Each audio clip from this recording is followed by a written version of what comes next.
41 இதுக்கும் அவர் வந்து தத்து எடுக்கிறாரு அப்படின்னாலுமே அவரோட குடும்பத்தை தத்து எப்படி எடுப்பாங்க? இன்னொரு குடும்பத்தை தத்து எடுக்கிறது ரொம்ப சிரமம். ஆனா இவர் 41 குடும்பத்தை தத்து எடுக்கிறாருன்னா கிரேட், சூப்பர். 41 பேர் இறந்தது வந்து ரொம்ப கஷ்டமா தான் இருக்கு. அவர் உதவி செய்யறது வந்து அந்த மனசு வந்து யாருக்கு வராது. அவர் உதவி செய்யறதுக்கு இறங்கி வந்திருக்கிறதுக்காண்டி அவர் ரொம்ப பெருமைப்படுறோம். மக்களுக்கு கண்டிப்பா பயனுள்ளதா தான் இருக்கும் நாங்க நினைக்கிறோம் சார். உதவி செய்யறதுக்கு அந்த மனசு வரணும். அவருக்கு வந்திருக்கு, நாங்க மகிழ்ச்சியா தான் எடுத்துக்கிறோம் சார். தான் இழந்த இழப்பீடுகளையும் துயரங்களையும் போக்கி மென்மேலும் வளர்றதுக்கு அவர் எடுத்த ஒரு முடிவு உண்மையிலே வரவேற்க வேண்டியதுதான். இதை அந்த கோணத்தில் நான் பாக்குறேன். நிச்சயமா அவர் எடுக்கக்கூடிய ஒரு பேச்சளவு இல்லாம நடைமுறை கொண்டு வந்தாங்கன்னா ரொம்ப நல்லா இருக்கும்.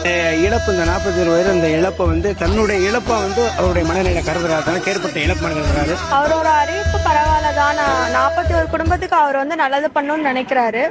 அது வந்து நம்ம பாராட்டக்கூடிய விஷயம் தான். நம்புறேங்க சார். அவங்களுக்கு வந்து நல்லா அவங்க இழப்புக்காக தானே அவர் வந்து யோசிச்சு இந்த மாதிரி பண்ணிருக்காரு. அது நல்ல விஷயம் தானே.